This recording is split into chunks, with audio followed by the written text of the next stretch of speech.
안녕하세요. 팜 이데일리 신민중 기자입니다. 오늘은 제약바이오업계 이슈 중 하나인데요. 할로자임이 머크에 소송을 걸었는데 여기에 대한 알테오젠 영향에 대해서 한번 다뤄보도록 하겠습니다.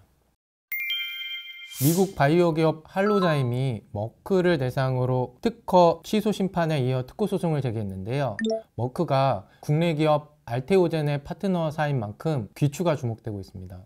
할로자임은 지난달 24일 현지 시간 미국 뉴저지 지방법원에 머크를 상대로 특허 침해 소송을 제기했다고 밝혔는데요. 머크와 엠다제 관련 특허 10건 특허 심판을 진행 중인 가운데 소송까지 걸면서 공세를 확대했습니다. 할로자임은 뉴저지 연방법원에 머크의 항암제 키트루다 피아주사 제형이 자사의 15개 특허를 침해했다는 내용의 소송을 제기했는데요. 해당 소송은 할로자임이 2011년 출원한 제조합 인간 히알루로니다제 엠다제와 관련된 특허에 대해 다루고 있습니다. 인간 히알루로니다제 단백질은 점맥 주사로 주입되는 약물에 피하 투여를 가능하게 합니다. 할로자임은 머크가 계획하고 있는 키트루다 피하 주사 제형의 상업화를 막기 위한 금지 명령도 요구했는데요. 키트루다 피하 주사 제형은 오는 9월 23일 이전에 미국 식품의약국의 품목허가 결정이 내려질 것으로 예상되고 있습니다.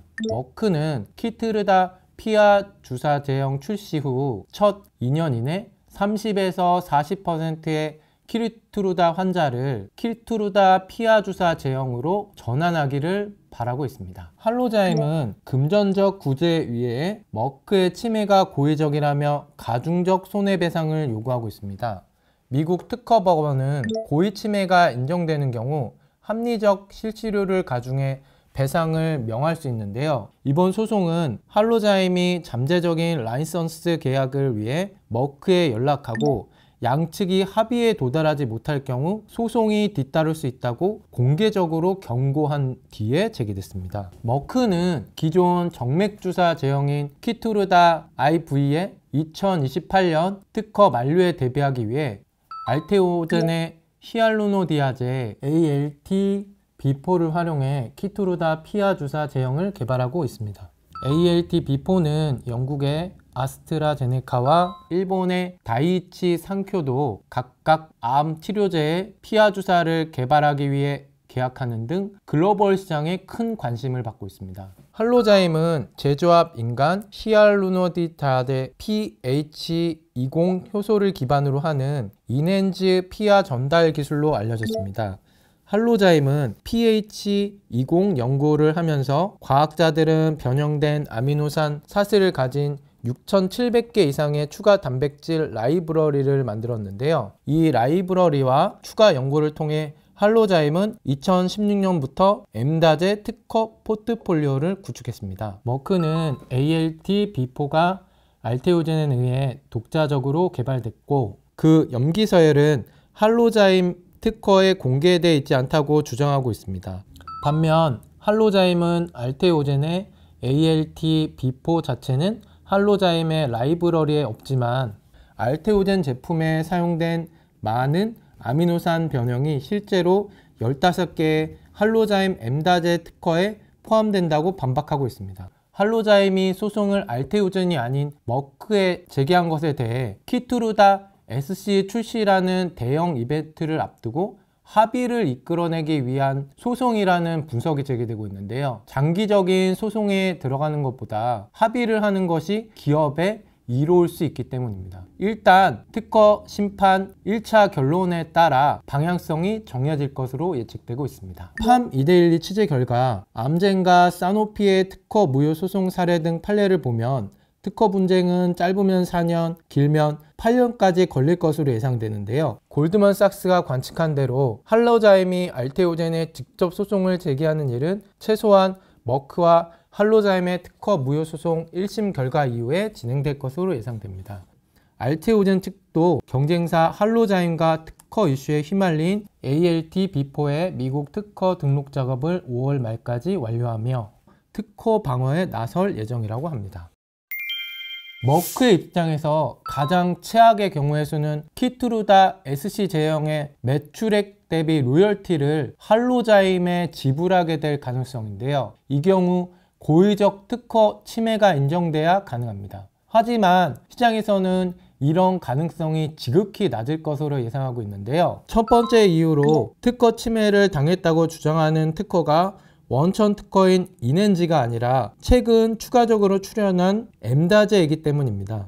이넨지는 로슈의 티센트릭 SC, 브리스톨 마이어스 스퀴브의 옵티보 SC 등에 사용돼 미국 식품의약국 승인을 앞두고 있습니다. 할로자임은 특허 소송 결과에도 파트너에게 문제가 가지 않는 최근 특허로 문제 제기에 나섰기 때문에 특허의 근거가 탄탄하지 않다고 업계는 보고 있습니다. 팜 이데일리 취재 결과 할로자임의 특허는 2011년과 2012년 미국 가출원을 기초로 한 출원의 분할 출원이고, 이 뒤에 추가로 등록된 상황을 볼 때 머크와 알테오젠 기술을 저격할 목적으로 청구 범위를 구성했을 가능성이 있는데요. 이런 특허는 처음에 의도한 내용이 아니어서 특허성이 약한 경향이 있다고 합니다. 알테오젠이 할로자임의 특허를 회피하기 위한 많은 노력을 기울여 기술 개발을 했다는 점이 알려져 있는데, 이러한 사정이 고의 침해의 가능성을 낮출 것으로 보이는데요. 미국에서 고의 침해가 인정되면 손해배상금이 상당히 증가할 수 있습니다. 증권가 또한 할로자임의 소송 근거가 약하다고 보고 있는데요. 즉 할로자임의 승소 가능성이 크지 않다고 보고 있다고 할 수 있겠습니다. 할로자임이 머크의 키트루다 SC 소송을 제기할 것이 아니라 알테오젠의 ALT-B4에 특허 침해 소송을 하면 그만인데, 직접 부딪히지 않고 한 발 뒤로 빼고 있기 때문인데요. 할로자임의 엠다제 특허 기반으로 한 실질적 발명이 존재하지 않아서 침해 자체도 불가능하다는 입장입니다. 머크는 다수의 특허 소송을 경험한 바 있기 때문에 특허 문제를 고려해 알테오젠을 선택했을 것이라는 분석도 제기됐는데요. 머크는 소발디라는 약물과 키트루다에서 비슷한 특허 분쟁을 거쳤습니다. 특히 길리어드와 HCV, 즉 C형 간염 치료제 관련 소송에서는 승소에 10%의 로열티 지급 판결을 받았습니다. 미국에서 특허가 너무 광범위하다면서 특허 무효가 선고된 판례도 있는데요. 머크가 할로자임 소송과 비슷한 사례로 언급되는 것이 미국 암젠과 프랑스 사노피의 10년 특허 소송전입니다. 암젠과 사노피는 PCSK9이라는 항체를 두고 특허 소송전을 벌였는데요. 대법원은 암젠이 모든 PCSK9 타겟으로 하는 모든 항체를 알 수 없다면서 사노피의 손을 들어줬습니다. 암젠의 특허가 발명의 전체 범위를 만들고 사용할 수 있도록 세부 정보를 제공하지 않았기 때문에 특허법의 실행 가능 요건을 충족하지 못했다고 본 것입니다. 증권가에 따르면 할로자임이 등록한 미국 특허 권리 범위 요소 중 일부는 명세서에서 주요한 변이로 설명하지 않았는데요.